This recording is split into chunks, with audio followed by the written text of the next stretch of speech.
24 मंदिर हैं जो चांद राजाओं के समय से बने हुए हैं। बहुत ही प्यारी वैली है ये। और ये यहाँ पे देखो, ये बीच में ना जंगलों में ये आग लगी हुई है और काफ़ी फैल चुकी है। जब मैं आया था काफ़ी कम थी, बट ये बहुत देर से फैली हुई है। तो एक नई राइड की अगले दिन की सुबह को सभी को राम राम। और आज का दिन हम हैं फ़िलहाल जिम कॉर्बेट के जंगलों में। यहाँ पे एक होम स्टे में हम रुके थे रात को, क्योंकि काफ़ी लेट हो गए थे। तो कुछ इस तरीके से ये होम स्टे है, कुछ इस तरीके का यहाँ का एटमॉस्फेयर है। तो ये बिल्कुल मेरे सामने है लीची का एक बाग।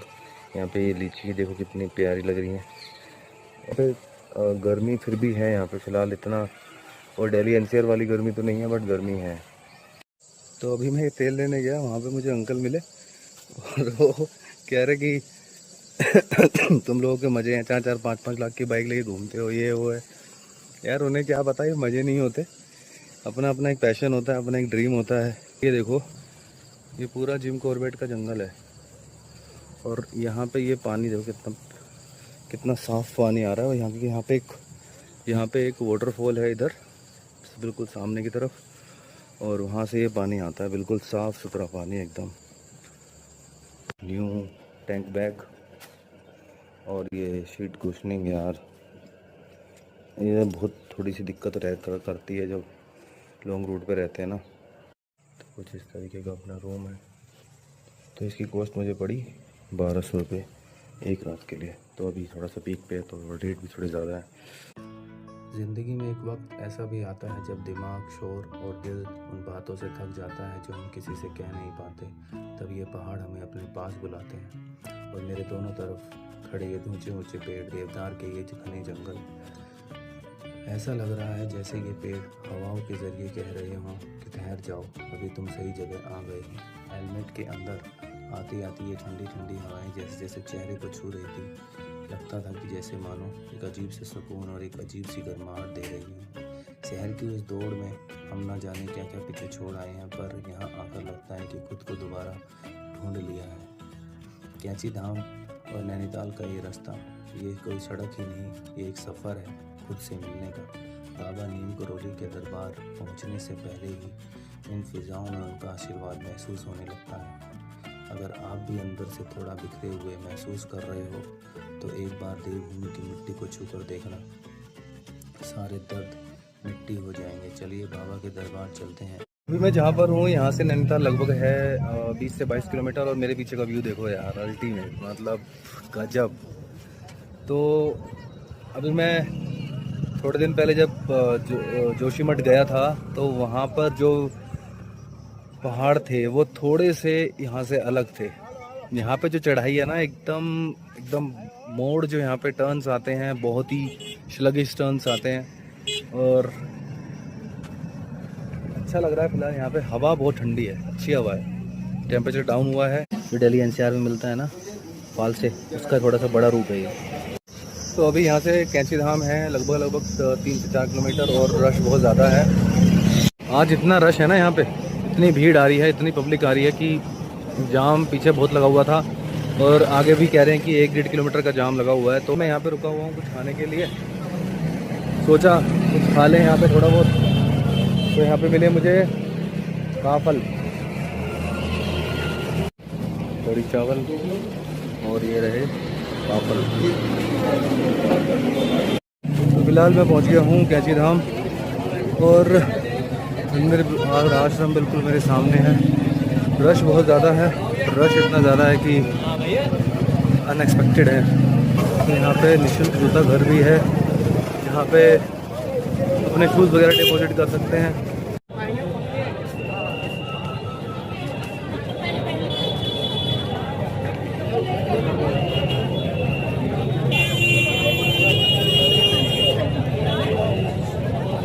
जब दुनिया शोर से भरी हो ना, तो ये रास्ते ही हैं जो शांत होकर सुकून देते हैं।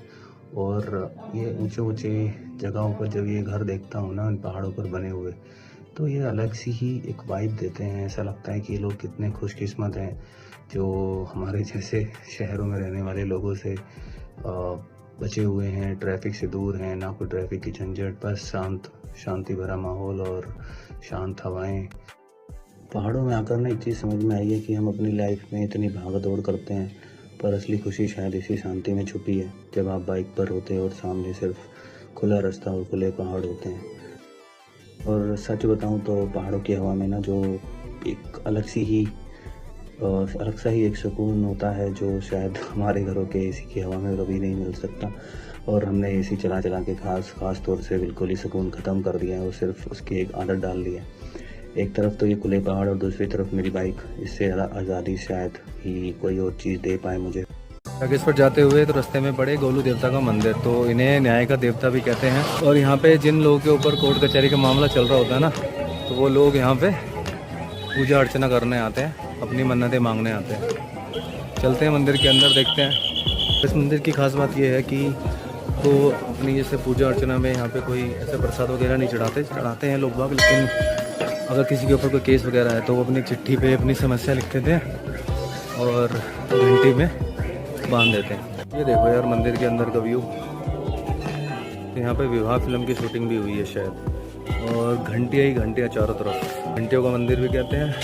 जब यहाँ पे किसी की मान्यता पूरी हो जाती है तो वो जैसे ये घंटियाँ टंगी हुई हैं यहाँ पर, इस तरीके से अपनी मान्यता पूरी होने के बाद वो घंटी बांध के जाते हैं यहाँ पे।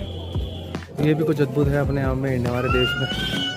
सीरियसली चारों तरफ सिर्फ घंटियों की आवाज़, बड़े बड़े घंटे लोगों ने बांधे हुए हैं। लोगों ने जिनकी मन्नत पूरी हुई है उन लोगों ने दान में दिए हुए हैं।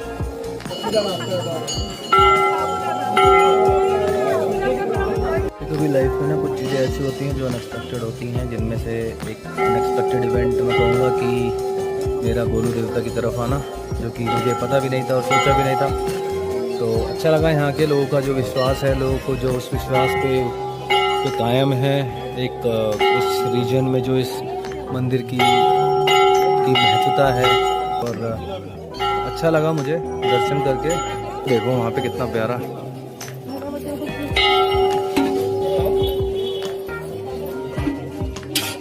इस टाइप के पेड़ बहुत अच्छे हैं यहाँ पे।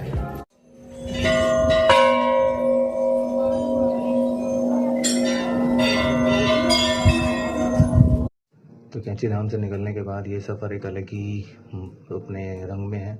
एक कहीं जगह स्टीप टर्न्स आए हैं, कहीं जगह रश, कहीं पर इतनी ग्रीनरी और ये स्टेप फार्मिंग, मतलब व्यू इतना शानदार कि बहुत ही बढ़िया। और जोशीमठ से भी काफ़ी अच्छा लग रहा है फ़िलहाल यहाँ पे आना। और मैं सही टाइम पे आया हूँ, इस समय भी भीड़ भी नहीं है और क्योंकि बाद में बहुत भीड़ बढ़ने वाली है इस जगह पे। बस कुछ ही पलों में हम अल्मोड़ा के अंदर एंट्री कर जाएंगे और काफ़ी हो सकता है कि वहाँ पे थोड़ी सी भीड़ भाड़ महसूस हो। उसके बाद फिर बाकी में खुला रास्ता मिलने वाला है। तो अल्मोड़ा में हमारी एंट्री हो चुकी है और चलते चलते हमने एंट्री भी कर ली अल्मोड़ा। और अल्मोड़ा से निकल रहे हैं और पहाड़ों की ये शानदार मिठाई ना खाई हो, सिंगोड़ी और बाल मिठाई। और साथ में हमारे इस खूबसूरत नन्हे दोस्त को भी बताया कि यहाँ पे आना कितना अच्छा है और ये मिठाइयाँ वाकई में बहुत टेस्टी है। तो वक्त है कुछ मीठा हो जाए, फिर उसके बाद निकलते हैं आगे। तो यार अब जा रहे हैं ढोकनी वाटरफॉल। रास्ते में पड़ रहा हुआ था तो सोचा चलो चलते हैं। बिल्कुल सामने है ढोकनी वाटरफॉल, जो अभी हम जा रहे हैं जोगेश्वर। तो रास्ते में ये था तो सोचा कि फिर चलते हैं एक बार, यहाँ पे भी यहाँ का व्यू देख लेते हैं कैसा है और थोड़ा एंजॉय कर लेते हैं। गर्मी काफ़ी ज़्यादा है यहाँ पे। Look at the view guys, seriously mesmerising. इस तपती हुई हीट में आई गेस इससे अच्छा रिलीवर कुछ नहीं होगा, इस ठंडे पानी के नीचे एक शावर लेना। So we are going to take a shower.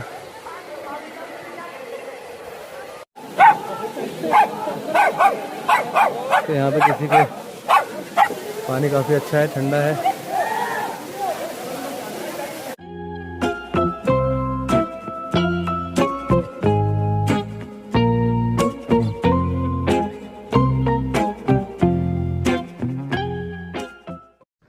तो अभी मैं जहाँ पर हूँ यहाँ से सिर्फ 10 किलोमीटर दूर है जागेश्वर। और मेरे तरफ दोनों तरफ ऊंचे खड़े खड़े ये पेड़, ऐसा लग रहा है जैसे मानो सदियों से यहाँ पर खड़े हों और पता नहीं कितने लोगों की कहानियाँ सुन रहे हों या कुछ कह रहे हों। शहर की उस भाग दौड़ और मोबाइल्स की सब नोटिफिकेशन और स्क्रीन से दूर यहाँ पे जो एक शांति और एहसास और एक सुकून फील हो रहा है यहाँ पे भी राइडिंग करते हुए, और हवा में जो ठंडक महसूस हो रही है उसे बताना बहुत ही मुश्किल। और ये अचानक से जैसे मैं यहाँ से निकला तो यहाँ पर आग भी लगी हुई थी जो कि अब बुझी हुई है, पर पता नहीं ये क्या था, मतलब अजीब सा ही था कुछ, जिससे दिल की धड़कन भी बढ़ी। पर जिस जगह की मैं बात कर रहा था वो यहाँ से शुरू होती है। तो ये भारतीय पुरातत्व विभाग के अंतर्गत आता है मंदिर परिक्रमा पथ। तो कुछ इस प्रकार ये मंदिर का मैप है और ये कुछ इन्फॉर्मेशन आप स्क्रीन पे देख सकते हैं और स्क्रीन रोक के पढ़ सकते हैं। फाइनली भाई जगेश्वर में पहुंच चुके हैं और यहाँ का व्यू, यहाँ का एटमॉस्फेयर फ़िलहाल काफ़ी रश भरा है। रूम के रेट काफ़ी एकदम आसमान छू रहे हैं। बिल्कुल नॉमिनल सा रूम, जिसमें बिल्कुल जो 1000-1200 वाला रूम है वो भी यहाँ पे भी फ़िलहाल 4500 रुपये का मिल रहा है। तो अभी के और पीक टाइम पे है बिकॉज ऑफ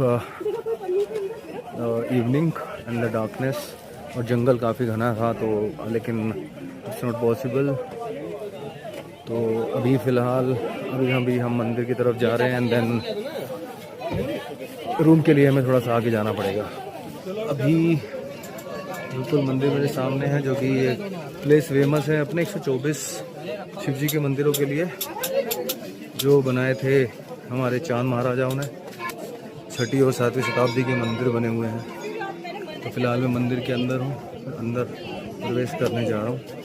यहाँ पे 124 मंदिर हैं जो चांद राजाओं के समय से बने हुए हैं और 6वीं और 7वीं शताब्दी में बने हुए थे मोस्ट प्रोबेबली। तो काफ़ी सबका डिज़ाइन एक ही तरीके का है। देखो काफ़ी पुराना ये प्लेस है। तो फिलहाल मंदिर के अंदर, मंदिर परिसर में हूँ मैं, और यहाँ देखो कुछ इस प्रकार का व्यू। अद्भुत शांति है बट रश है, और उस समय की जो कितनी मेहनत से ये बनाया गया होगा।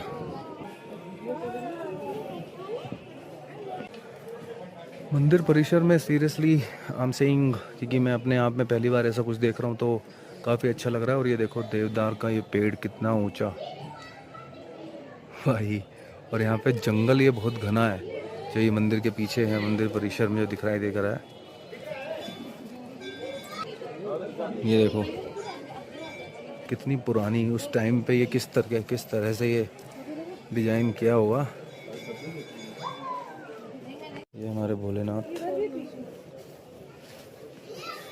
लकुलीश मंदिर में यहाँ पे उस टाइम पे भी ये नक्काशी अजब। और अंदर हमारे, और ये है तांडेश्वर मंदिर। ये देखो द्वारका वृक्ष रूपी भगवान शिव एवं माँ पार्वती। और ये वृक्ष अपने आप में एक अद्भुत है, अद्भुत मतलब इतना बड़ा है ना। ये देखो, आई डोंट नो आप लोग ये महसूस कर पा रहे हैं नहीं कर पा रहे हैं, but since it's in front of my eyes I can literally say I haven't seen such a beautiful thing in my life, such a beautiful tree it is. कुछ नक्काशी कुछ जगह तोड़ी भी हुई हैं, टूटी भी हुई हैं। तो I guess this all happens in Aurangzeb era. और सब शिवलिंग है यहाँ पे, शिवलिंग है यहाँ पे। मंदिरों का डिज़ाइन और जो ये छोटी छोटी नक्काशी इन पे की हुई है, ये वाली बहुत अच्छी लगती है। ये वाली, ये श्री केदारनाथ मंदिर। जितना भी मैं इस जगह को दिखा रहा हूँ ना, मेरे लिए उतना ही कम है, क्योंकि बहुत बड़ा ये प्रेमिसेस है और बहुत ही अद्भुत ये मेन मंदिर। अभी मैं इसके अंदर गया नहीं हूँ क्योंकि अभी आरती का टाइम है। यहाँ पे कुछ पूजा अनुष्ठान। यहाँ से देखो ये व्यू। फिलहाल मैं सेंटर पॉइंट पे खड़ा हूँ और मेरे सामने है पूरे प्रीमिसेस, पूरे मंदिर का व्यू। जो ये मेन मंदिर है मेरे सामने, और मैं उधर से वहाँ से होते हुए ऐसे आया, और अब यहाँ पर ये है कुंड। तो ये तप्त कुंड है, इसे तप्त कुंड कहा जाता है, ब्रह्म कुंड, आई एम सॉरी, ब्रह्म कुंड कहते हैं इसे। तो कुछ ये इस वैली का व्यू। और यहाँ पर आकर ये सब चीज़ें फील करना एक अपने आप में बहुत ही अद्भुत है। पहले मेरा प्लान वो था कहीं और जाने का, बट अनफॉर्चुनेट इवेंट्स की वजह से वो नहीं हो पाया। सो आई मेड इट टू कैंची धाम एंड जगेश्वर।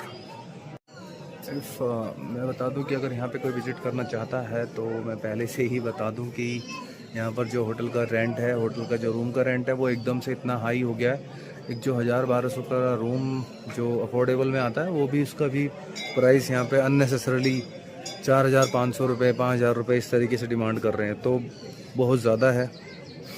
तो अभी मैं हूँ खाना खाने के लिए बाहर, और रूम मिल चुका है। थोड़ा सा कॉस्टली पड़ा मुझे यार, उम्मीद नहीं थी, बट रूम के हिसाब से वो जो तो कॉस्ट उसने मांगी है वो ज़्यादा ही है। भीड़ बहुत है, जगह कम है, एरिया कम है, तो इस वजह से प्राइसेस ज़्यादा हैं। बाकी यहाँ पे रात का व्यू देखो, ये देखो, ये रात का व्यू है आसपास के पहाड़ों का, इस वैली का। बहुत ही प्यारी वैली है ये, और घने जंगल बहुत घने हैं यहाँ पे। और ये यहाँ पे देखो, ये बीच में ना जंगलों में ये आग लगी हुई है और काफ़ी फैल चुकी है। जब मैं आया था काफ़ी कम थी, बट ये बहुत देर से फैली हुई है। तो आज का दिन यहीं पे हमारा ख़त्म होता है, फिर कल से एक नए दिन की शुरुआत होगी, नई राइड पे, नए सुकून के साथ, नई जगह पे। तो कल मिलते हैं। अगर वीडियो अच्छी लगे तो प्लीज़ लाइक और सब्सक्राइब एंड कमेंट्स।